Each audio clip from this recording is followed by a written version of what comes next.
Back to live show. నిన్న అసెంబ్లీలో fee reimbursement పై ప్రభుత్వంపై విపక్షాలన్నీ విరుచుకుపడ్డాయి. ఫీజు రియంబర్స్మెంట్ పథకాన్ని ప్రభుత్వం నీరుగారుస్తోంది. దాదాపు 14 లక్షల మంది పేద విద్యార్థులు ఇంజనీరింగ్ విద్యకు దూరం అవుతున్నారు ప్రభుత్వ చర్యల వల్ల అని దీని మీద ముఖ్యమంత్రి సమాధానం చెప్పాక తిరిగి వివరణ అడగడానికి కానీ ప్రశ్నలు అడగడానికి కానీ సమయం ఇవ్వకపోవడంతో సభలోనే బైఠాయించారు. సభ వాయిదా పడిన 4 గంటల పాటు చివరికి మార్షల్స్ సాయంతో వాళ్ళని బయటికి తీసుకెళ్లాల్సి వచ్చింది. తీవ్రమైన కామెంట్స్ చేశారు. దీని మీద వాళ్ళ బంధుకు కూడా పిలుపునిచ్చింది కాంగ్రెస్ పార్టీ రాష్ట్రంలో ఉన్న విద్యా సంస్థలన్నిటికీ. ఇక ముఖ్యమంత్రి సమాధానం చెప్తూ ఒకేసారి మాత్రం ఫీజు రియంబర్స్మెంట్ బకాయిలు చెల్లించలేమని దాదాపుగా స్పష్టం చేసేశారు. దశల వారీగానే ఇచ్చే అవకాశం ఉంటుంది. ఇప్పటివరకు మొత్తం ఎన్ని కాలేజీలకు ఇస్తున్నాం, ఈ సంవత్సరం ప్రభుత్వం అధికారంలోకి వచ్చాక ఎంత ఇచ్చింది, ఈ సంవత్సరం ఎంత ఇచ్చింది లెక్కలు చెప్పారు. కానీ ప్రతిపక్షాలు దాంతో సాటిస్ఫై అవ్వని పరిస్థితి. కొంచెం సీరియస్ గానే ఫీజు రియంబర్స్మెంట్ ఇష్యూ ఉందని మనం చెప్పక తప్పని పరిస్థితి. ఈ అంశం మీద ఇవాళ మనం మాట్లాడదాం. మనతో పాటు పువ్వాడ అజయ్ కుమార్ గారు, ఖమ్మం ఎమ్మెల్యే, టీఆర్ఎస్ సీనియర్ నాయకులు మనతో జాయిన్ అవుతున్నారు. ఇక ఏ అనిల్ కుమార్ గారు, మాజీ ప్రభుత్వ వైపు కాంగ్రెస్ పార్టీ సీనియర్ నాయకులు, ఆర్ శ్రీధర్ గారు, తెలంగాణ బీజేపీ సీనియర్ నాయకులు. కొద్దిసేపట్లో అనలిస్ట్ రవి గారు మనతో జాయిన్ అవుతారు. రైట్, అనిల్ కుమార్ గారు, ఒకటి ముఖ్యమంత్రి గారు చాలా స్పష్టం చేసింది ఏంటంటేనన్నా ఒకేసారి చెల్లించలేం. గత ప్రభుత్వం వెళ్లిపోయే ముందు దాదాపు 1400 కోట్లు బకాయిలు ఉంటే అవి చెల్లించాం. ఇప్పటి వరకు అన్ని కలిపి దాదాపు ఒక 6,174 కోట్లు ఇచ్చినట్లు లెక్క చెప్పారు. కానీ ఇంకా ఇవ్వాల్సిన దాదాపు 4,600 కోట్ల దాకా ఉంది. కానీ ఒకేసారి చెల్లించడం సాధ్యం కాదు, విడతల వారీగానే ఇస్తామని చెప్తుంటే మరి ఎందుకు ప్రభుత్వం నీరుగారుస్తోందని కాంగ్రెస్ నిన్న సభల్లో కూడా బైఠాయించి దీన్ని చాలా సీరియస్ ఇష్యూగా చేస్తోంది.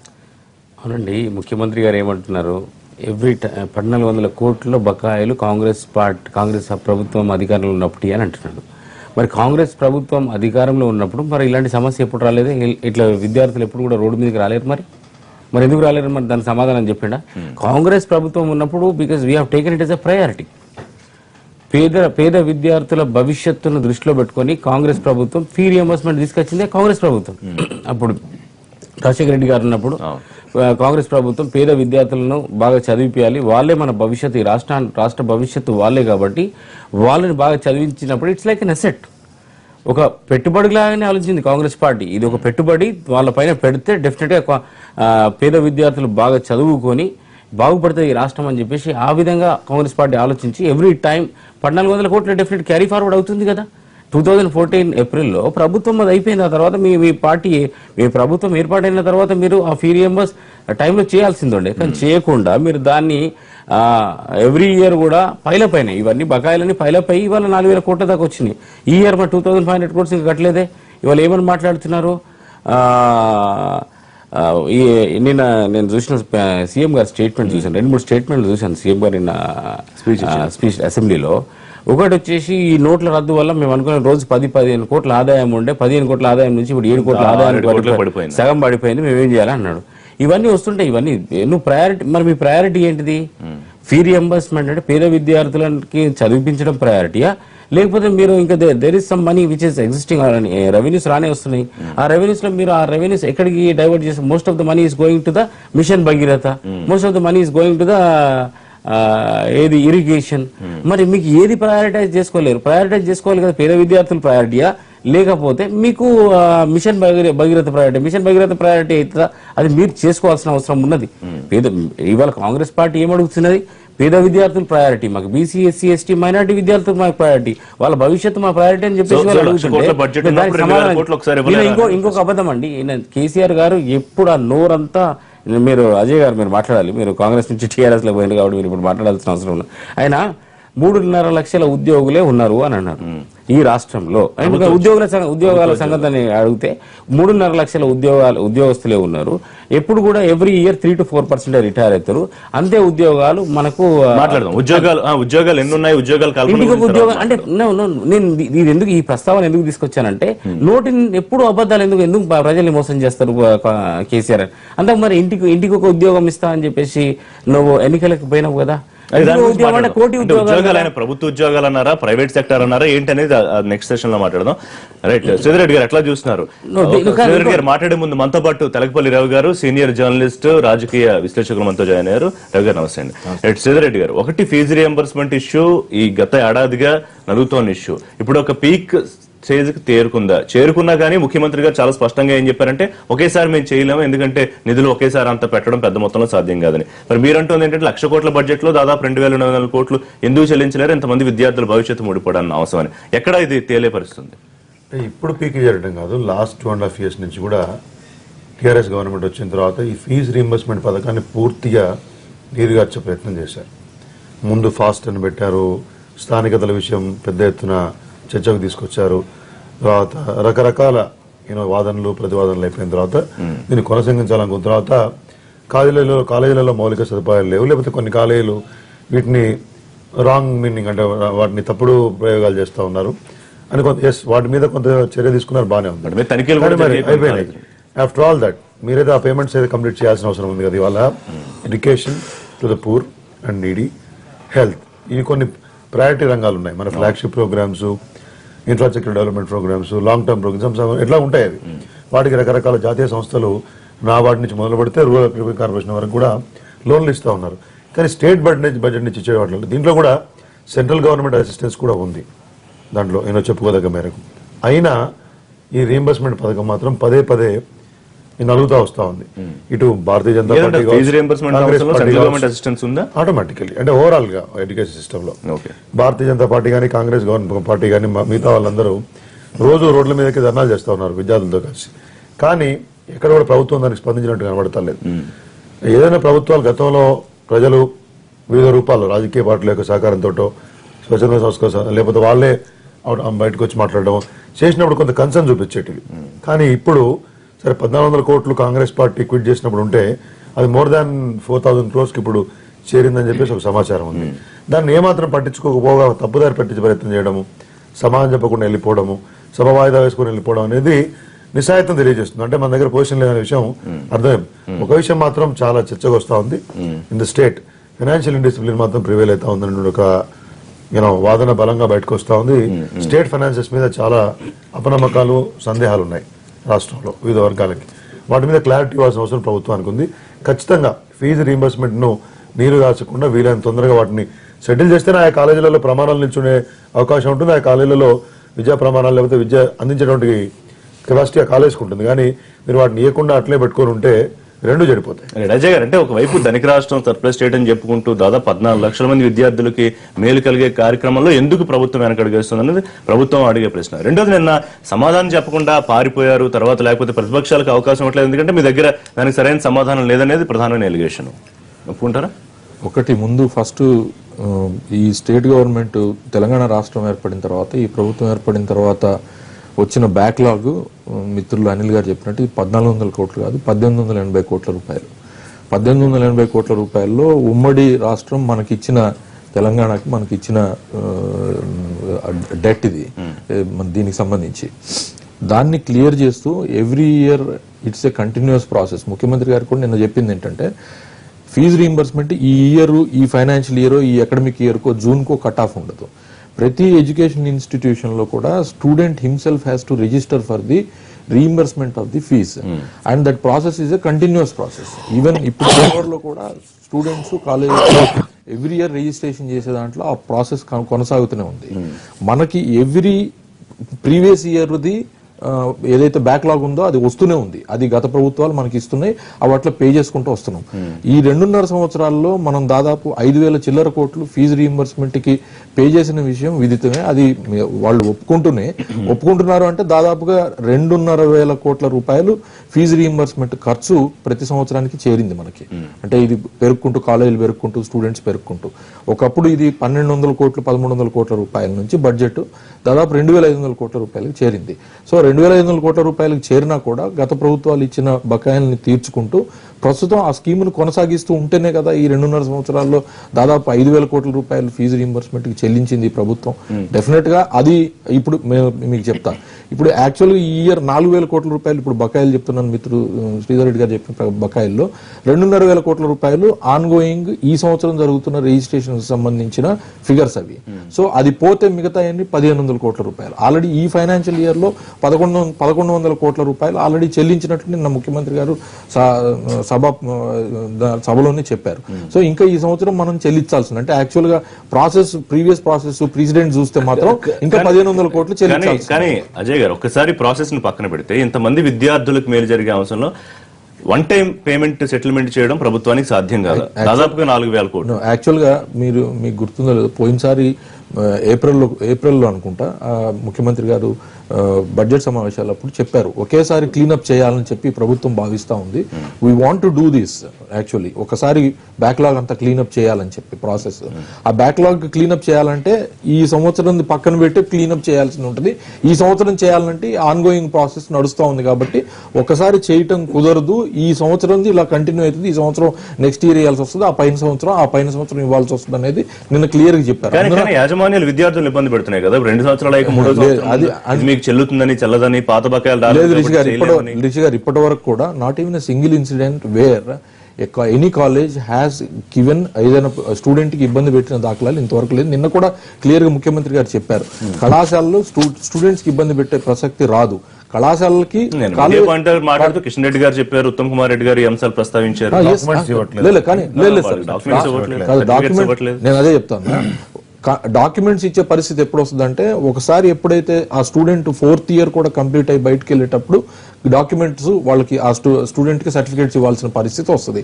ఇవాళ వరకు కూడా ఏ స్టూడెంట్ కూడా మా కాలేజ్ నాకు సర్టిఫికేట్లు ఇవ్వలేదని ప్రభుత్వానికి కానీ లేకపోతే ఇతరత్ర కానీ కంప్లైంట్ చేసిన దాఖలాలు లేవు.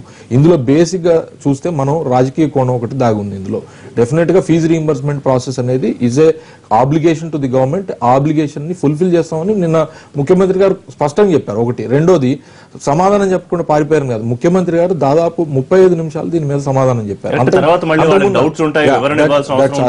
That is a point which is obviously నేను కూడా మీతో ఏకీభవిస్తున్నా. ఒకవేళ క్లారిఫికేషన్స్ ఉన్నాయని చెప్పి మరి ఆ క్లారిఫికేషన్ తీసుకుని దాని తర్వాత సభ వాయిదా చేస్తుంటే అది కూడా మంచి హుందాగా ఉండేది.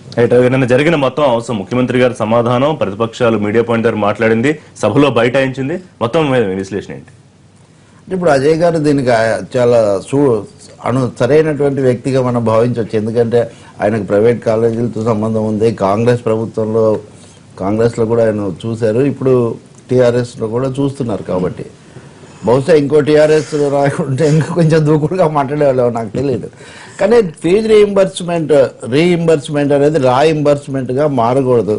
అంటే అదొక అశాస్త్రీయమైనటువంటి లేదా అప్పుడు అధికారంలో ఉన్న వాళ్ళ ఇష్టాయిష్టాల ప్రకారం నడిచే పద్ధతిగా మారకూడదు అనేది ఒక ముఖ్యమైన అంశం. ముఖ్యమంత్రి గారు నిన్న ఇది కాంగ్రెస్ పథకము వైఎస్ఆర్ అవన్నీ కూడా చెప్పారు, బాగానే ఉంది. మరి అంతా ఉంటే కడుపు నింపే మాటలకు కడుపు మండే చేతలకు మధ్యలో వ్యత్యాసం ఎక్కడొస్తుంది? దాన్ని మీరు ఎందుకు ప్రాధాన్యత క్రమంలో మొదటిగా పెట్టట్లేదు? కనీసం చర్చకైనా కానీ అది మీరు ప్రాధాన్యత క్రమంగా తీసుకుని ఎందుకు దాని మీద ఒక సమగ్ర చర్చ కాకుండా లఘు చర్చతో ముగించాల్సిన అవసరం వచ్చింది లాంఛనంగా అనేది కీలకమైన ప్రశ్న. ముఖ్యమంత్రి గారు మాట్లాడింది సాధారణమైన పరిభాషలో ఉంది. గతసారి ఏప్రిల్ 30 నాటికి మేము బకాయిలు చెల్లిస్తామని మీరు చెప్పింది, అది ఎందుకు చెల్లించలేకపోయారు? ఇప్పుడు ఎంతకాలానికి చెల్లిస్తారు? అంటే నిరంతర ప్రక్రియ అంటే ఎప్పుడు ఏదో జరుగుతుంటుంది, అంటే ఎప్పటికప్పుడు అది అనామత్ ఖాతాలో ఎప్పటికప్పుడు అది తాత్కాలికమైన పద్దుగా ఉంటుంది అని అనేటైతే విద్యార్థులకు ఎలా భరోసా లభిస్తుంది? రెండవది, ప్రజాస్వామ్య ప్రక్రియ ఒకటి ఉంది. ఎంఐఎంతో సహా ప్రతిపక్షాలన్నీ కూడా దీని మీద అసంతృప్తి వ్యక్తం చేస్తున్నాయి, సమాధానం కోరుతున్నప్పుడు మీరు అరకొరగా లేదా ఏకపక్షంగా మీరు ఒక 20 నిమిషాలు కాదు, 30 కాదు, 3 గంటలు మీరు మాట్లాడినా సరే సాధారణ రాజకీయ పరిభాషలో మేము కట్టుబడి ఉన్నాం, ఎవరు ఆందోళన, ఇదిగో మాకు బకాయింతుంది 4,000 ఉంది, ఇందులో 2,000 కోట్లు మేము ఆగస్టుకు చెల్లించబోతున్నాము, ఇంకో 1,000 కోట్లు మేము ఇట్లా ఇస్తున్నాము, దీనికి సంబంధించి మా ఆలోచన ఇది. తప్పకుండా మీరు సందేహాలు రేకెత్తించారు. శ్రీధర్ రెడ్డి చెప్పినట్టు ఫాస్ట్ అన్నారు, ఇంకోటి అన్నారు, కాలేజీల మీద మేము దాడులు చేసామన్నారు, నివేదిక వచ్చిందన్నారు, ఆ నివేదిక మీరు బయటపడలేదు. ప్రైవేట్ కాలేజీల యాజమాన్యాలు కూడా అనేక సార్లు ఈ విషయాల్లో ఆందోళన వ్యక్తం చేసిన సందర్భాలు ఉన్నాయి. అజయ్ గారు చెప్పొచ్చు, కానీ నా దగ్గర పత్రికల్లో క్లిప్పింగ్స్ కావాలంటే చూపించేవాడిని. విద్యార్థులు మీడియాకు స్వయంగా నాలాంటి వాళ్ళకు కూడా చెప్తుంటారు, ఎక్కడికైనా వెళ్ళినప్పుడు మీరు ఈ విషయం మాట్లాడండి సార్, మాకు తెలుసు ప్రైవేట్ యాజమాన్యాలు అన్ని ఒక విధంగా ఉండవు, రకరకాలుగా ఎక్కడ వాళ్ళు పట్టుకోగలుగుతారు, విద్యార్థి వెళ్ళిపోకుండా వాళ్ళు కాంపౌండ్ దాటితే వాడు మళ్ళీ అందుబాటులో ఉండడు అనేది ఉంటుంది. కాబట్టి పరీక్షలప్పుడు సర్టిఫికేట్లు ఇచ్చేవాడు ఎక్కడో అప్లై చేసుకోవాలి, సర్టిఫికేట్ చాలా బాధాకరమైన వాస్తవం ఇది. ఈ యథార్థ దృశ్యాన్ని పక్కన పెట్టేసి అంతా బాగానే ఉంది. ఇప్పుడు ఎందుకు చెప్పకూడదు ముఖ్యమంత్రి గారు ఒక తేదీ అని? అంటే ప్రతిపక్షాలకు క్రెడిట్, ప్రతిపక్షాల ఒత్తిడి వల్ల చెప్పామంటే ఏమన్నా తప్ప? అదే నేను ప్రజాస్వామ్యంలో అన్ని ధర్మకర్తలాగా మేమే చేస్తున్నామని అనిపించుకోవడం ఎందుకు? ధర్మం కోసం మాట్లాడే ధర్మం మీకు హక్కు ఉంది, మీరు అధినేత సర్వాధినేత, ప్రభుత్వం ఇదంతా ఉంది. కానీ ప్రతిపక్షాలకు కూడా బాధ్యత ఉంది కదా, వాళ్ళని కూడా గెలిపించారు, దాదాపు సగం గెలిపించారు. ఈ సగం నుంచి సగం మంది మీ దగ్గరికి వచ్చారు కాబట్టి మీరు ఎక్కువ అయిండొచ్చు. ఈ ఇరువైపులా కూడా బాధ్యత ఉంది. ఒక నిజమైన ప్రజా సమస్యలు ఎవరినెత్తుతున్నారు అని అన్నప్పుడు దానికి స్పందిస్తే మీ గౌరవం పెరుగుతుంది, సభ గౌరవం పెరుగుతుంది తప్ప ఉదయం నుంచి సాయంత్రం వరకు బైఠాయించిన వాళ్ళని పోలీసులతో తీసుకొని పోతే మీరు మళ్ళీ గతంలో వివిధ సందర్భాల్లో మనం శాసనసభలో చూసిన ఉద్రిక్త దృశ్యాల్లో పునరావృతం అవ్వడం జరుగుతుంది తప్ప ఇంకోటి లేదు. పథకం మంచిదే అంటున్నారు, గతంలో వాళ్ళకు మీరు అది ఇస్తూనే ఉన్నారు.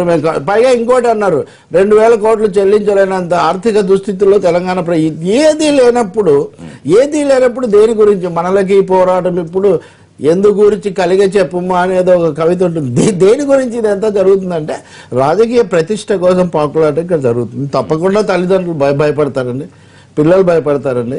దీన్ని ఉద్యోగాలతో ముడిపెట్టి ముఖ్యమంత్రి గారు ప్రభుత్వం ఉద్యోగాలు ఇవ్వలేదు, ఉద్యోగాల కోసం చదువుకోకూడదు అని చెప్పడం అదొక యాంటీ క్లైమాక్స్. మీరు నేను అనేది ఆ చర్చ కూడా వద్దాం, కానీ అదొక యాంటీ క్లైమాక్స్. తప్పకుండా ఉపాధి, ఉద్యోగం అంటారా ఇంకోటి అంటారా, చదువుతూ బతకాలి కదా, బతకాలంటే ఉపాధి కావాలి కదా, ఏదో ఒక ఉపాధి వస్తుందనే కదా వీళ్ళు సాంకేతిక విద్య చదువుతున్నారు. పోనీ మీరు ప్రతిపాదించిన ప్రత్యామ్నాయాలు ఏమైనా ఉన్నాయా? మీరు దీన్ని కేటీఆర్ గారు పెట్టే హబ్బులు ఇవన్నీ కూడా దేనికోసం పెడుతున్నారు? వీళ్ళందరి కోసమే కదా. కాబట్టి ఒక వైరుధ్యభరితమైన విషయం ఉంది. ప్రతిపక్షాలు ఎక్కువగా మాట్లాడకూడదు, మేము చేసేవి చేస్తున్నాం కాబట్టి ప్రతిపక్షాలు దీన్ని విమర్శిస్తే, దాన్ని కనుక ఆమోదిస్తే లేదా దానికి స్పందిస్తే వాటికి రాజకీయమైనటువంటి ప్రయోజనం కలుగుతుందని ఒక ప్రతిష్టకు సంబంధించిన ఆలోచన ఉన్నట్టుగా ఉంది. ప్రజాస్వామ్య విలువల సమస్య కూడా ఉంది. కనీసం ప్రతిపక్ష నాయకుడు లేచినప్పుడైనా మీరు మైక్ కట్ చేయకుండా అది కోమటిరెడ్డి అది వేరే, ఆయన ఏదో చేశారు, క్షమాపణ కూడా చెప్పారు, అది ముగిసింది అనుకోవాలి. కానీ జానారెడ్డి గారు లేచినప్పుడు కూడా మీకు కాస్త సాత్వికంగా ఉండే సానుకూల ప్రతిపక్ష నాయకుడు అయినప్పటికీ కూడా ఎందుకు జరుగుతుంది? ఇందులో రాజకీయ కోణం గురించి ప్రస్తావించారు అజయ్ గారు. ఒకటి వాళ్ళు మీరు రాష్ట్ర వ్యాప్తంగా విద్యా సంస్థల బంద్కు కూడా పిలుపునిచ్చారు. రాజకీయ కోణం ఏంటిదండి? ఇవాళ ఫీ రియంబర్స్మెంట్ ఎవరి కోసం అడుగుతాం? కాంగ్రెస్ పార్టీ కోసం అడుగుతున్నాం, పేద విద్యార్థుల కోసం అడుగుతున్నాం, ఇక్కడ బీసీ ఎస్సీ ఎస్టీ మైనారిటీ విద్యార్థుల కోసం అడుగుతాం. అది రాజకీయ కోణం అవుతుందా? మీరు ఫీ రియంబర్స్మెంట్ ఇవ్వకుండా ఇవాళ విద్యార్థులను రోడ్డు మీద తీసుకొచ్చారు. అక్కడ వాళ్ళ తల్లిదండ్రులు కూడా ఆందోళనలో ఉన్నారు. ఇప్పుడు సర్టిఫికేట్ తీసుకెళ్ళాలి, ఒక అమెరికా పోవాలన్నా సర్టిఫికేట్ కావాలి, ఇక్కడ ఏదైనా ఉద్యోగం ప్రైవేట్ ఉద్యోగం కావాలన్నా సర్టిఫికేట్ కావాలి. ఆ సర్టిఫికేట్ ఇచ్చే పరిస్థితుల్లో ఇవాళ ఇంజనీరింగ్ కాలేజ్ కానీ ఏ కాలేజ్ లేవు. మరి దానికి సమాధానం చెప్పాల్సింది పోయి ఇంకా రాజకీయ కోణం ఏంటి? మీరు సమాధానం చెప్పండి. మీరు ఫీ రియంబర్స్మెంట్ ఎందుకు ఇస్తలేరు, పిల్లలకి ఎందుకు ఇస్తలేరు, ఇలా రోడ్డు మీదకి ఎందుకు తీసుకొచ్చారు? మరి కాంగ్రెస్ ప్రభుత్వం ఉన్నప్పుడు మీరు కూడా కాంగ్రెస్ పార్టీలో ఉన్నారు, కాంగ్రెస్ పార్టీ గురించి తెలుసు అనుకుంటా. కాంగ్రెస్ పార్టీ అధికారంలో ఉన్నప్పుడు ఏ రోజున కానీ విద్యార్థులు ఫీ రియంబర్స్మెంట్ కోసం రోడ్డు మీదకి వచ్చిండ్రా? మరి ఈ 2.5 సంవత్సరాలలో ఇవాళ ముఖ్యమంత్రి చాలా గొప్పగా చెప్తాడు. ఏమని చెప్తాడు? తెలంగాణ రాష్ట్రంలో మిగులుబడి మనకేం తక్కువ అని చెప్పేసి గొప్పగా చెప్పేటోడు. ఈ పేద విద్యార్థులకు 2000 చాలా విషయాల్లో ప్రశ్న అయితే ఎందుకు రగులుతోంది ప్రతి సమస్య మీద అని. ఇప్పుడు బిఫోర్ డిమానిటైజేషన్ ఇప్పుడు November 8 కదా, but before that there were revenues. You are claiming that it is we have a surplus budget. ఈ దేశంలోనే మనం తలెత్తుకొని తిరగచ్చు, మనకు అది ఉంది ఇది చాలా గొప్పగా మాట్లాడుతాం. మనం ముఖ్యమంత్రి మనం 100 కోట్ల బిల్డింగ్ పెట్టు, పెద్దగా ఉండాలి, ముఖ్యమంత్రికి మామూలు బిల్డింగ్ ఎట్లా పనిచేస్తుంది, పార్కింగ్ ఉండాలా, దానికి ఉండాలని మాట్లాడుతావు. ఈ ఫీ రియంబర్స్మెంట్ 2500 కోట్ల రూపాయలు పోనీ 1800 కోట్లు 4000 కోట్లు 4000 కోట్లు లేవా? మరి 100 కోట్లు పెట్టి బిల్డింగ్ కడతా అంటావు, సెక్రటేరియట్ ఒక 1000 కోట్లు 2000 కోట్లు పెట్టి సెక్రటేరియట్ కడతా అంటారు. మరి ఇవన్నీ డబ్బులు ఎక్కడికి వెళ్ళి వస్తున్నాయి? మరి మా పేద విద్యార్థులకు ఎందుకు రావట్లేదు? మిషన్ భగీరథకు 2500 కోట్లు, నెలకు 2500 crores they are giving it mission Bhagiratha. మరి మిషన్ భగీరథకి ఎందుకు ఇస్తావు? కాంట్రాక్టర్కి ఎందుకు తగిలేస్తావు? ఇప్పుడు ప్రాబ్లం ఎక్కడ ఉంది? సమస్య ఉంది. పేద విద్యార్థులు this is going to be an asset for the state. మీ దూరదృష్టి లేకుండా మీ డబ్బులు ఇప్పుడు ఇవాళ ఇక్కడ రాష్ట్రంలో రాష్ట్ర ప్రజలు కొద్దిగా అనుమానం కలుగుతారు. రాష్ట్ర ప్రజలకు ఈ ఫీ రియంబర్స్మెంట్ ఇవ్వకుండా మిషన్ భగీరథకి ఎందుకు ఇస్తున్నాడు డబ్బులు, ఇది ఇరిగేషన్ కి ఎందుకు ఇస్తున్నాడు, ఈ 2 ప్రాజెక్టులు ఎందుకు ప్రయారిటీగా తీసుకున్నారు? ఫీ రియంబర్స్మెంట్ ప్రయారిటీ కదా, ఫార్మర్స్ కి వన్ టైం లోన్ వేవర్ ఎందుకు అది ప్రజలకు ఇప్పుడు అనుమానం మొన్నటి వరకు అనుమానం ఉండే, ఇవాళ అనుమానం బలం అయిపోయింది. ఇప్పుడు ఇంకా చాలా ఒకటి విద్యార్థులు తల్లిదండ్రులు సంక్షోభం అవసరం లేదు, వాళ్ళకి షాప్ పడక్కర్లేదు, రెండు అవసరం లేదని ముఖ్యమంత్రి గారు చెప్పారు. భరోసా ఇచ్చినట్టు అనిపిస్తోందా? కానీ మరో ప్రైవేట్ కాలేజ్ యాజమాన్యాలు కూడా సిద్ధమవుతున్నాయి. వాళ్ళు ఏదో సమరశంఖం పూరిస్తారని దానికి ఆల్రెడీ జేఏసీ మద్దతు ఉంది, ప్రతిపక్షాలు కూడా మద్దతు ఇస్తున్నాయి. సో ఇది మరింత ఫ్లేరప్ అయ్యే అవకాశమే కనిపిస్తోందా? ఇప్పుడు డబ్బులు కట్టకపోతే ఆటోమేటిక్గా ఫ్లేర్ అప్ అవుతుంది. అజయ్ గారు ఆన్ గోయింగ్ రిజిస్ట్రేషన్స్ అని చెప్పారు. On going registration is a matter of a day. ఆ తర్వాత సంవత్సరం పొడుగుతో చదువు చెప్పాలి కదా. అంటే ఏదో 2-3 ఏ కాలేజీలోనో 2-3 ఇన్స్టాల్మెంట్స్ కట్టినా తొలి ఇన్స్టాల్మెంట్ అని కట్టాలి కదా. అంటే పాత బకాయిలు మీరు చెప్పినట్టు 14,000-1500 కోట్లు 2,000 కోట్లు ఉంటే ఆన్ గోయింగ్ రిజిస్ట్రేషన్స్ లో 1,000 కోట్లను పే చేయాలి కదా. అంటే మొత్తానికి 2 నెలల్లో పే చేయలేదని కూడా అట్లే. కానీ పే చేసినటువంటి మొత్తం ఏదైతే ఉందో ఆ కాలేజీలలో విద్యా ప్రమాణాలు నిలిపించడం కోసము, మరింత అభ్యున్నతి కోసము, చదువు కొనసాగడం కోసము, కాలేజీలు నడపడం కోసము ఏదైతే వాళ్ళకి అవసరమో ఆ ధనం వాళ్ళ దగ్గరికి పోవట్లేదనే కదా మనం మాట్లాడేది.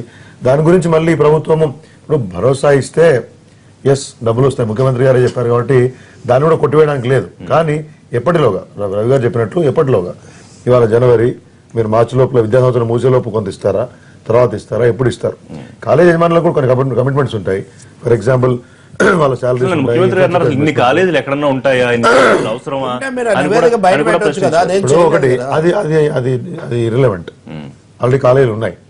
ఉంటాయా అంటే తమిళనాడు కర్ణాటక పోయి చూస్తే అవసరమా అనేది ప్రశ్న. అవసరమా లేదా ప్రభుత్వం నిర్ణయం తీసుకోవాలి. నిర్ణయం తీసుకోండి. కొన్ని మీరు ఇంతకుముందు సర్వే చేశారు, వాళ్ళందరి మీద కొన్ని కాలేజీల మీద రద్దేశారు. మా మంత్రుల కాలేజీలు వాడేవారు మీ మీద కేసు. కొంత నిర్ణయం మీరు చేశారు దాని మీద. ఆల్రెడీ దాని మీద మీరు కొంత యాక్టివిటీ చేసి ఇవి మంచివి కాదు, ఇవి మంచివి అని చెప్పి మీరే నిర్ణయించారు. ఆ లిస్ట్ కూడా బయటకొచ్చింది. ఎందుకు ఏమిటనే విషయం బయటకు రాకుండా పోవచ్చు. ఒకవేళ ఇప్పటికీ మీకు అనుమానాస్పదంగా కొన్ని విషయాలు ఉంటే yes go ahead with the inspections. ఇంకా కూడా ఒకటండి, ఈ ఏఐసిటి నిబంధనలో, కన్సర్న్ యూనివర్సిటీ అఫిలియేటెడ్ ఉన్నటువంటి నిబంధనలో, సాంకేతిక విద్య కోసం ఉన్న నిబంధనలో ల్యాబ్స్ లేకపోవడము, వాటి వల్ల టెక్నికల్ గా ఏదైనా కాలేజీలు అర్హత సాధించబోతే ఎవరు మాట్లాడే ప్రసక్తి లేదు. కానీ ఇన్ని కాలేజీలు ఉండాలన్నా అంటే ఇవాళ పుట్టగొడుగులా స్కూల్స్ వస్తా ఉన్నాయి, ఇంటర్మీడియట్ కాలేజీలు వస్తా ఉన్నాయి, డిగ్రీ కాలేజీలు వస్తా ఉన్నాయి ప్రైవేట్ రంగంలో. మరి వాటిని నియంత్రించే ప్రయత్నం మనం కొత్తగా మళ్ళీ యూనివర్సిటీలు మాడుతున్నారు వేరే కొన్ని స్టేట్స్. కాబట్టి నేనేమంటున్నా అంటే ఒక విధి విధానాలు మనం నిర్ణయించిన తర్వాత దానికి అనుగుణంగా లేకపోతే ఆ స్థాయిలో ఉన్న వ్యక్తులు మాడాలి.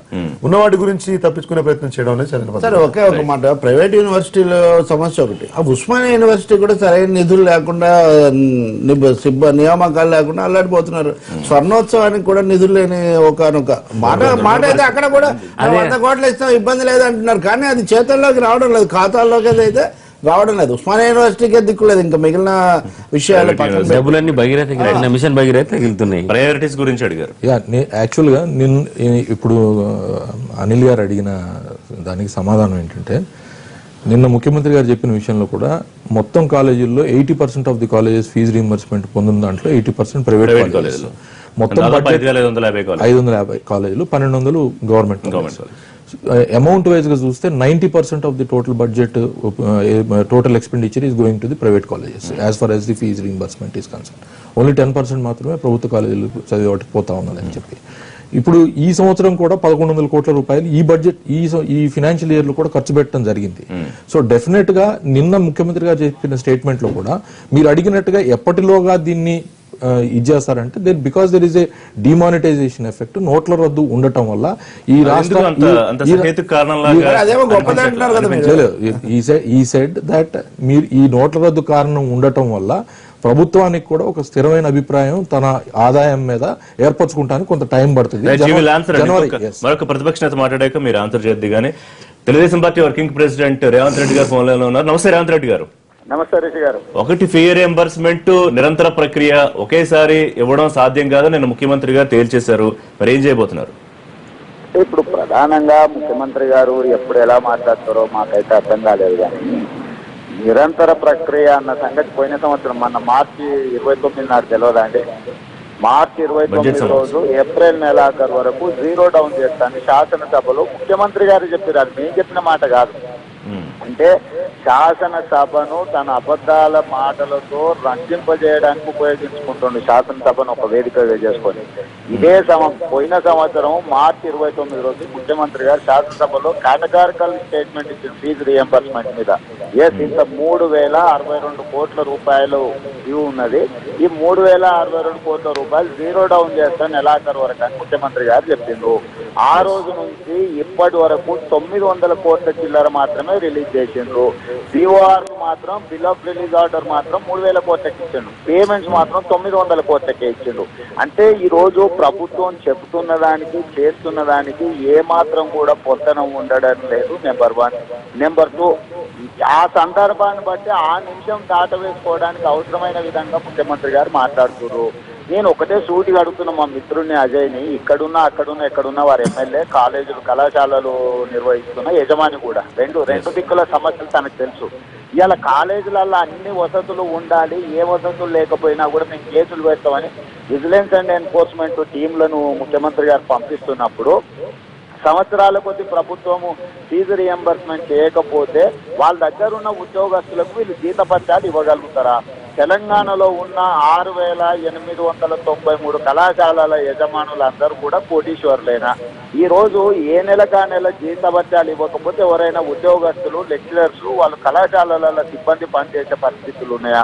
అంటే ఒక పక్కన మొత్తం మౌలిక వసతులు మొత్తం పెంచాలి, స్టాండర్డ్స్ ఉండాలని చెప్తున్నారు. ఇంకొక అంశం రేవంత్ రెడ్డి గారు, అసలు మనకి ఇన్ని కాలేజీలు అవసరమా? 6800 కాలేజీలు నిన్న ముఖ్యమంత్రి గారు ఆల్రెడీ అత్తగా రిషి గారు ఇప్పుడు ఎన్ని కాలేజీలు అవసరం అనేది ప్రభుత్వం అనుమతులు ఇచ్చేటప్పుడు నిర్ణయం తీసుకోవాలి. ఇప్పుడు ముఖ్యమంత్రి గారిని సబ్ స్టాండర్డ్ ఉన్న కాలేజీలో ఇంటింటి నేను మూసేస్తున్నా, ఇవన్నీ కూడా సబ్ స్టాండర్డ్ ఉన్నాయని ఒక పాలసీ డెసిషన్ తీసుకోమని మేము వద్దంటలేము. నేను ఒకటే సజెషన్ ఇస్తున్నా ముఖ్యమంత్రి గారికి. 4629 కోట్ల రూపాయలు స్పెషల్ డెవలప్మెంట్ ఫండ్ అని ముఖ్యమంత్రి గారి ఖాతాలో ఉన్నది. ఇవాళ ఫీజులు ఎన్ని ఉన్నాయి? 4410 కోట్లే ఉన్నాయి.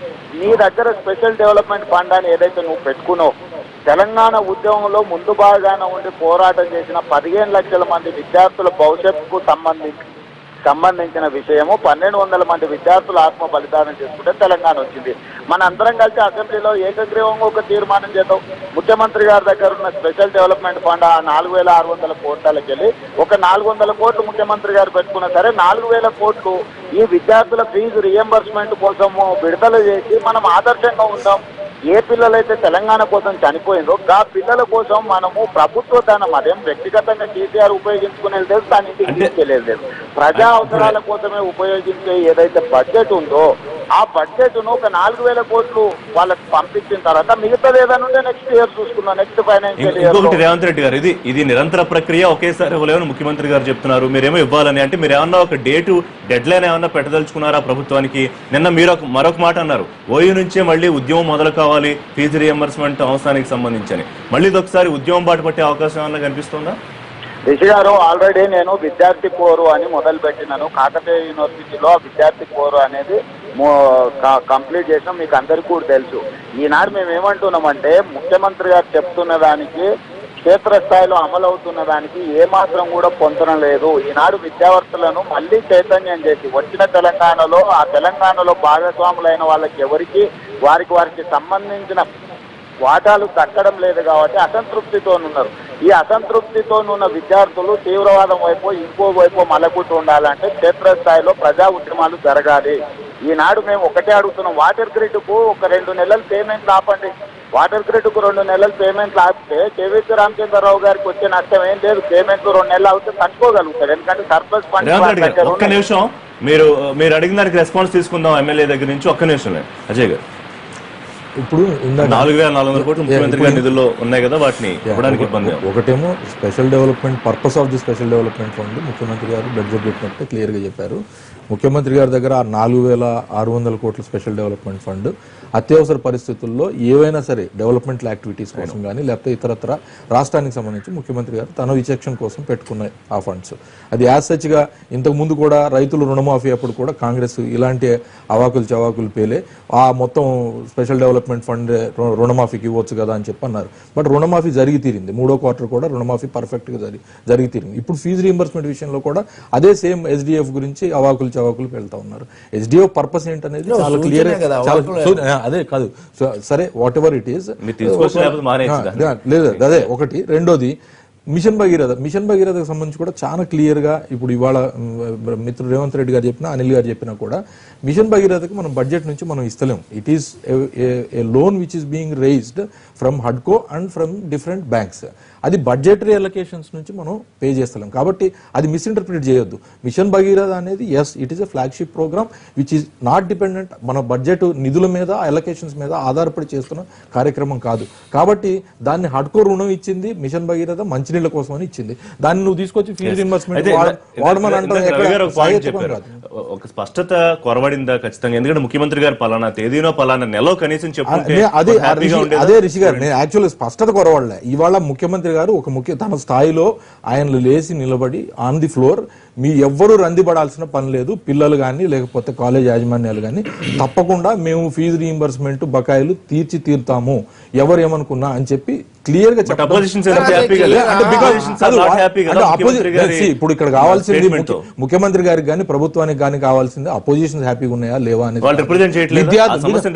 డెఫినెట్ గా వాళ్ళ బాధ్యత వాళ్ళు నెరవేరుస్తారు. కానీ ప్రభుత్వ బాధ్యత ఏంటంటే ప్రభుత్వ బాధ్యత తప్పకుండా ఫీజు రీయింబర్స్మెంట్ బకాయిల్ని నెరవేర్చి తీరుస్తుందని ఒక ముఖ్యమంత్రి స్థాయిలో ఉన్న వ్యక్తి ఆ రకంగా మేము తీరుస్తాము, కాకపోతే నోట్ల రద్దు ప్రభావం ఉంది కాబట్టి ఏ రోజున ఎంత తీరుస్తాం అనేది ఇప్పుడు చెప్పలేము, అస్పష్టత ఉందనే మాట విన్నవించడం జరిగింది. నాకు తెలిసి విఘ్నులైన తెలంగాణ ప్రజలు స్టూడెంట్స్ అర్థం చేసుకుంటారు. రైట్, చిన్న బ్రేక్ తీసుకున్నా రేవంత్ రెడ్డి గారు. బ్రేక్ తర్వాత రవి గారు రెండు అంశాలు. ఒకటి ఫీ రియంబర్స్మెంట్ పథకం వల్లే ఇన్ని కాలేజీలు వేల సంఖ్యలో కాలేజీలు ఎప్పుడు ముబ్బడిగా పుట్టుకొచ్చాయని దీని గురించి చర్చ వచ్చినప్పుడల్లా మొదటిగా ప్రస్తావనకు వచ్చే అంశం పాయింట్ నెంబర్ 1. రెండోది ఎంతమంది విద్యార్థులు బయటకు వస్తున్నా ఉద్యోగాలకు ఎంతమందికి వస్తున్నాయి ప్రభుత్వ సెక్టర్ లో కానీ ప్రైవేట్ సెక్టర్ లో కానీ. నిన్న ముఖ్యమంత్రి గారు చెప్పిన సమాధానాన్ని మీరు ఎట్లా చూస్తారు? అంటే ఎంతమందికి ఉద్యోగాలు ప్రభుత్వం ఎట్లా ఇస్తుంది, ప్రతిపక్షాలకే తప్పుదారి పట్టించడం తప్ప అని. ఇప్పుడు ఈ సాధారణ పరిభాషలో మాట్లాడుకోవడం వల్ల పెద్ద ఉపయోగం లేదండి. తెలంగాణ శాసనసభలో మనం చూస్తే ప్రతిదీ కూడా దీర్ఘకాలిక సమస్యలు తీవ్ర సమస్యలు కూడా లఘు చర్చ కింద తీసుకోవడం మాట్లాడతారు. తప్పకుండా ప్రభుత్వం తరఫున కొంతమంది మాట్లాడతారు కాబట్టి వాళ్ళు పొగుడతారు. అంతా అయిన తర్వాత ముఖ్యమంత్రి గారు శుభం కార్డు వేసినట్టుగా తెలంగాణ బాగా ముందుకు పోదాం, మన దగ్గర డబ్బులు ఉన్నాయి, దేనికి లేదు, అవసరం అయితే నేనే మాట్లాడతాను, వాళ్ళందరూ నేను చెప్తాను, ముగిసిపోతుంది. అంటే ఇది ముందే ప్రీ డిటర్మైన్డ్ క్లైమాక్స్ లాగా ప్రతి విషయానికి వస్తుంది. ఫీ రీయింబర్స్మెంట్ దానికి సమస్య ఎక్కడ వస్తుంది అంటే అది పిల్లల భవిష్యత్తుతో ముడిపడి ఉంటుంది కాబట్టి ప్రతి ఏడాది పరీక్షలు ఇవన్నీ కూడా దశల వారు అన్ని యాజమాన్యాలు కనీసం సగం యాజమాన్యాలైనా ఇబ్బంది పెడతాయి, అటు ఉద్యోగులను ఇబ్బంది పెడతాయి, జీతాలు లేకుండా. ఎందుకంటే ఇది ఆర్థిక సమస్య కాబట్టి. కాలేజీలు ఎందుకు పెరిగాయి అంటే తెలుగుదేశం ప్రభుత్వం ఉన్నప్పుడు మన డబ్బులన్నీ బెంగళూరు పోతున్నాయి, మన డబ్బులన్నీ తమిళనాడుకు పోతున్నాయి కాబట్టి మనం పెట్టుకోవాలని ఒక పెద్ద ఉద్యమంలాగా సాగించారు. దాన్ని వైఎస్ రాజశేఖర రెడ్డి హయాంలో వీళ్ళ అప్పుడు కూడా వీళ్ళు రాజకీయాల్లో ఉన్నారు, అప్పుడు వీళ్ళు కూడా ప్రభుత్వాల్లో ఉన్నారు. ఈ మధ్య కేసీఆర్ గారు పదే చెప్తున్నారు అది మేము కూడా అందులో భాగంగా ఉన్నామని. కాబట్టి వీళ్ళందరి కళ్ళెదురుగా వీళ్ళతో ఉన్న వాళ్ళకి అవన్నీ లేవా? కాబట్టి ఇప్పుడు దాని గురించి రోగ చికిత్స ఇప్పుడు మీరు చేయగలిగిన పరిస్థితి లేదు. వాటిని నియంత్రించడానికి మీరు ఒక నేను ఇందాకటి నుంచి అడుగుతుంది అదే. మీరు దాడులు చేసి రైడ్స్ చేశారు, సర్ప్రైజ్ చెక్స్ చేశారు, ఏంటి దాని ఫలితం ఏంటి, ఫలశ్రుతి ఏంటి? మేము ఇదిగో ఇది అన్నాం, ఫలానా లోపాలు గుర్తించాం, జీతాల విషయంలో ప్రమాణాల విషయంలో ఫలానా అని చెప్పుంటే మీరు అదొక విధంగా, అది మీరు చెప్పలేదు. ఇప్పుడు కూడా మీరు దీన్ని ఇదిగో పలానా తరహాకు చెందిన మేము ఏప్రిల్లో ఇస్తాం, పోయినసారి ఏప్రిల్లో ఇస్తామన్నది అమలు కాలేదు కాబట్టి ఇప్పుడు ఇవ్వడానికి మీరు వెనకాడుతున్నారు, ఎందుకని మళ్ళీ అదే విమర్శ వస్తుందని. కాబట్టి ఇక్కడ స్పష్టత లేదు. రేపైనా కానీ మీరు ఉద్యోగం ఏం చేయబోతున్నారు? అయితే వ్యర్థము కాలేజీలు దండగా ఉద్యోగం అని మీరు అనేట్టయితే ఏం చేయబోతున్నారు? మీరు ఏడాదికి 1,00,000 ఉద్యోగాలు వస్తాయి, ఇంకోటి వస్తాయని చెప్పి ఉద్యమంలో ఎంతో ఆశతో పాల్గొన్నటువంటి ఈ బాధ్యత కూడా ఉంది. ఎందుకంటే తెలంగాణ ఉద్యమంలో ఒక ముఖ్యమైన కారణం, ఒక ముఖ్యంగా చెప్పింది ఏంటంటే మనతో వస్తే మనకు ఏం ఆలోచించారు 2 సంవత్సరాల్లో ఈ భవన నిర్మాణాలతో పాటు బంగారు తెలంగాణకు సంబంధించి సప్లాన్ నిధులు మళ్లిస్తున్నారని, దళితులకు భూములు ఇవ్వలేదు, ఇట్లాంటి సమస్యలన్నీ ఉన్నాయి.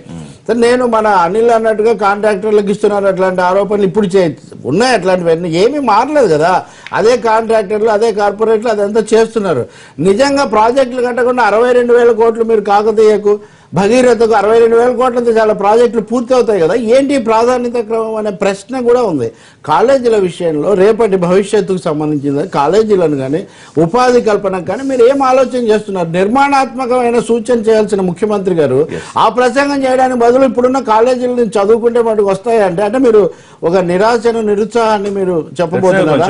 అట్టడుగు వర్గాల వాళ్ళు డబ్బులు లేని కారణం వల్ల చదువుకోవడం ఆపకూడదు కాబట్టి ప్రభుత్వమే ఫీ రీయింబర్స్మెంట్ ఇవ్వాలి అని ఒక సానుకూల పథకంగా మొదలైన దీన్ని మీరు కాలేజీలు బాగాలేవనే దాంతో ముడిపెట్టి, ఉద్యోగాలు రావనే దాంతో ముడిపెట్టి ఇంకా మళ్ళీ చదువుకోవడం దండగా. ఇప్పుడు చాలా పాశ్చాత్య దేశాల్లో వాళ్ళు చాలా అభివృద్ధి అనుకుంటారు. నిజానికి అనేక మంది స్కూల్ ఫైనల్ లేదా డిగ్రీ అంటారు వాళ్ళని, వాళ్ళు అంతవరకు వచ్చి ఎక్కడో చోట సెటిల్ అయిపోయి బతికేస్తూ ఉంటారు. వాళ్ళు పైకి రారు. ఇప్పుడు చంద్రబాబు గారు నిన్న హాస్యాస్పదంగా నోబెల్ బహుమతి అయితే 100 కోట్లు, అసలు మన ముఖ్యమంత్రులు ఏం మాట్లాడుతున్నారే, నోబెల్ బహుమతి ఏంటి, 100 కోట్లు వాళ్ళకి ఇవ్వడం ఏంటి అంటే ఇదే ఈ ఆలోచన ధోరణి ఇక్కడికి తెచ్చింది. ఇప్పటికైనా కానీ ఆలోచించారు. శ్రీధర్ గారు ఒకటి ఉద్యోగాల గురించి ఒక లెక్క చెప్పారు ముఖ్యమంత్రి గారు. దాదాపు 3.25 లక్షల ప్రభుత్వ ఉద్యోగాలే ఉన్నాయి అన్ని కలుపుకుంటే. ఏడాదికి 3 నుంచి 4% రిటైర్ అవుతారు, వాటిని ఏదో ఫిల్ చేస్తాం, అక్కడెక్కడ అవసరాన్ని బట్టి కొత్తవి ఇస్తాం తప్ప ఎక్కడి నుంచి తీసుకొస్తామని ఉద్యోగాలు. ప్రైవేట్ సెక్టర్ లో కూడా అన్ని కలిపితే కూడా 15-20 లక్షలు దాటట్లేదు. ఇప్పుడు కామన్ సెన్స్ ఉన్నవాడికైనా అర్థమవుతుంది, ప్రభుత్వ ఉద్యోగాలు అంత మేరకు సృష్టించలేరు. ఇప్పుడున్న పరిస్థితులలో ప్రభుత్వ ఉద్యోగాలు రావాలి అని చెప్పేసి యువత అనుకుంటే అదొక నిరర్ధకమైనటువంటి ఆలోచన విధానం. మీరు ప్రైవేట్ సెక్టర్లో ఇబ్బడిగా వాళ్ళ ఐటీ రంగం కావచ్చు, ఇన్ఫ్రాస్ట్రక్చర్ కావచ్చు, మ్యానుఫ్యాక్చరింగ్ కావచ్చు, స్కిల్ డెవలప్మెంట్ క్రియేట్ చేసుకోవాల్సిన అవసరం ఉంది. వాళ్ళ యువతకు మనం చదువు చెప్తా ఉన్నాం కానీ ఎంటర్‌ప్రెన్యూరియల్ థాట్ ప్రాసెస్ డెవలప్ చేయడంలో మొత్తం వ్యవస్థ విఫలం అయిపోయింది. కాలేజీలలో ఇప్పుడు ఇంజనీరింగ్ కాలేజీలో అంటే ముఖ్యమంత్రి గారికి మొదటి నుంచి నాకు అనుమానం ఏంటంటే ఈ కాలేజీల యొక్క ప్రమాణాల మీద చాలా పెద్ద అనుమానం ఆయన మనసులో ఉన్నట్టు అనిపిస్తూ ఉంటుంది పదే. వాస్తవంలో కొంతవరకు అది నిజం. మన దగ్గర ఉన్నటువంటి వచ్చే ఇంజనీరింగ్ గ్రాడ్యుయేట్స్ లో ఎంతమంది నిజంగా వాళ్ళు కంపిటెంట్ ఉన్నారు బయట ఉన్నటువంటి ఉద్యోగాల కంటే very very very minimal. Telling you చాలా అధ్వానమైన ప్రమాణాలు ఉన్నాయి, దాంట్లో డౌటే లేదు. దీంట్లో కొంతమంది బాధ అనిపిస్తుండొచ్చు కానీ ఇది వాస్తవం. ఇకపోతే ఆలోచన విధానం గురించి ఇంతకుముందు రవి గారు చెప్పినట్టు నేను కూడా ఆశ్చర్యపోయాను. ఓ ముఖ్యమంత్రి గారు శాస్త్రజ్ఞుల సభలో నోబెల్ వస్తే 600 నోబెల్ వచ్చేవాడు ఎవడు కూడా 100 కోట్ల కోసం పనిచేయరాలి. ప్యాషనెట్ గా చేస్తే వాళ్ళు చేసినటువంటి పరిశోధనలకు నోబెల్ అనేటు ఒక అర్హత ఉంటే వాళ్ళేదో ఉపయోగిస్తారు. నోబెల్ రావడం కోసం ఇప్పుడు 100 కోట్ల కోసం ఇది చాలా అసలు నాకు ఐ ఫెల్ట్ వెరీ అప్రస్తుతం అయి ఉండొచ్చు, మిత్రపక్షం అయి ఉండొచ్చు కానీ ఆ స్థాయిలో. కాబట్టి ఇక్కడ కూడా ఆలోచన ఎక్కడో ముఖ్యమంత్రి గారి మధ్యలో ఒకసారి కేంద్రం పాత్ర గురించి కూడా మాట్లాడుకుందామా? ప్రధానమంత్రి గారు చాలా సార్లు ఆయన ప్రస్తావిస్తూ కోటి ఉద్యోగాలు ఇలాంటి లెక్కలు కూడా చెప్తూ ఉంటారు. కోటి ఉద్యోగాలు అంటే ఉద్యోగం అంటే it is not about government ఉద్యోగం లేకపోతే ఉపాధి కల్పించడం అనేది ఉద్దేశము. ఇవాళ స్కిల్ డెవలప్మెంట్ కి ప్రత్యేకంగా మినిస్ట్రీ పెట్టి 1,000 కోట్ల రూపాయలు వాటికి కేటాయించి మొత్తం దేశంలో రాష్ట్రాల వ్యాప్తంగా శిక్షణా కేంద్రాలు ఏర్పాటు చేసి యూత్ ని ఐడెంటిఫై చేసి వాళ్ళని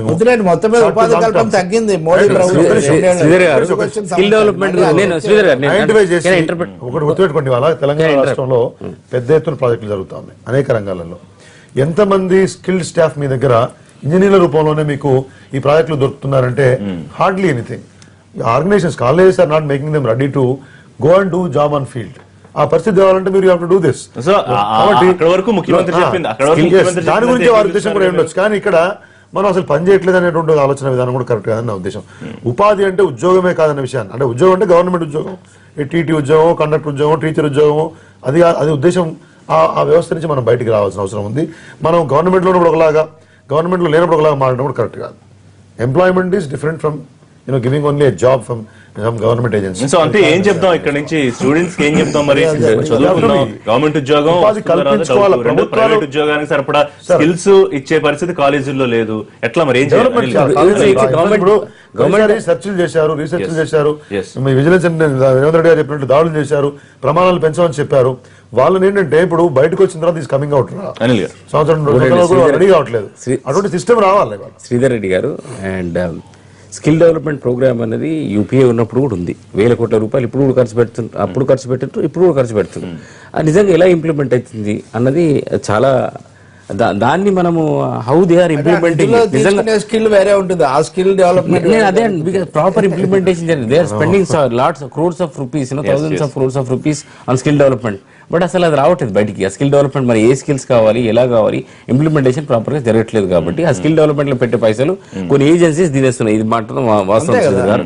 ఇవాళ ఐ థింక్ జాగృతి కూడా తీసుకుని, జాగృతి అధ్యక్షురాలు కవిత గారు కూడా స్కిల్ డెవలప్మెంట్ నుంచి ఫండ్స్ తెచ్చుకొని ఏ స్కిల్ డెవలప్మెంట్ ప్రోగ్రామ్స్ చేస్తున్నట్టున్నారు. మరి ఆ స్కిల్ డెవలప్మెంట్ ప్రోగ్రామ్స్ ద్వారా మరి are they generating any jobs, are they generating any jobs for them? Skill develop చేసి వాళ్ళకు మరి జాబ్స్ ఏమన్నా ఇవ్వగలుగుతున్నారా? లేకపోతే is India ready for this? అంటే ఈ స్కిల్ డెవలప్మెంట్ తోని ఇండియా మ్యానుఫ్యాక్చరింగ్ ఇండస్ట్రీ రెడీ ఉందా? అసలు ఇండియా దేనికి రెడీ ఉంది? ఇండియా ఈ దేశంలో సర్వీసెస్ ఇండస్ట్రీస్ కి సర్వీసెస్ కి ఎక్కువ జాబ్స్ ఉన్నాయి, ముఖ్యంగా సర్వీసెస్ సెక్టర్ పైన ఎక్కువ ఉంది. And manufacturing we have to develop, manufacturing కూడా మనం డెవలప్ చేయాల్సిన అవసరం. సరే, అది గవర్నమెంట్ పాలసీస్ తీసుకుంటది. ఇప్పుడు రాష్ట్రంలో ఇంజనీరింగ్ చేసి బయటకు వచ్చిన విద్యార్థుల భవిష్యత్తు ఏమిటి? నేను చెప్తాను. నేను ఐటీ కంపెనీ, నా దగ్గరికి చాలా మంది వస్తుంటారు, ఇంటర్వ్యూస్కి వస్తుంటారు, నాకు కొందరు రెఫరెన్సెస్ ఇస్తుంటారు. అలా 99% ఆఫ్ ద గైస్ ఇంజనీర్స్ అసలు వాళ్ళకి ఏమి రాదండి, అసలు ఏమి రాదండి, అసలు ఏమీ రాదు. ఏమి రానప్పుడు అంటే బికాస్ ఇక్కడ ఏం జరుగుతుందంటే అడ్డగోలుగా ఇంజనీరింగ్ కాలేజెస్ వచ్చేసినాయి. Engineering college it was mushroom. Engineering ముఖ్యంగా ఇంతమంది ఇంజనీర్లు ఏమవసరం? ఓవరాల్ గా మన ఆంధ్రప్రదేశ్, యునైటెడ్ ఆంధ్రప్రదేశ్ లో 2 లక్షల మంది విద్యార్థులు. ముఖ్యమంత్రి గారు అన్నది ఎంతమంది కాలేజీలు, ఇన్ని కాలేజీలు అవసరమా అంటే అది అవసరం లేదు, కానీ దానికి కావాల్సిన పాలసీస్ తీసుకోవాలి. You have to develop the new policies. అప్పుడు ప్రయోజనాల కోసం మీరే సృష్టిస్తారు, ఆ తర్వాత మళ్ళీ మీరే ఎందుకని అడుగుతారు? విద్యార్థుల మధ్యలో ఏం చేయాలి? గారు ఈ 2.5 years నుంచి మరి ఈ ప్రభుత్వం ఏం చేస్తున్నట్టు? మరి ఈ ప్రభుత్వం సరైన చర్యలు తీసుకోవాలి కదా. మరి ఇంతమంది ఇంజనీర్లు అవసరమా కాదా? మరి ఇంత ఇంజనీర్లు కాకుండా మరి concentrate on polytechnic and ITI, ఈ డిప్లొమా, వొకేషనల్ కోర్సెస్ తీసుకుంటే మనకు ఉద్యోగాలు వస్తాయి. 3.5 లక్షల కన్నా అన్ని కలుపుకుంటే అంతకన్నా ఉద్యోగాలు, ప్రభుత్వ ఉద్యోగాలు పెంచలేము. ప్రైవేట్ సెక్టార్ లో ఉద్యోగాలు కూడా స్థాయికి మించి పెంచే పరిస్థితి లేదు. కానీ ఇంజనీరింగ్ విద్యార్థులు లక్షల్లో బయటకు వస్తున్నారు. ఎట్లా వాళ్ళకి ఏం చెప్తారు?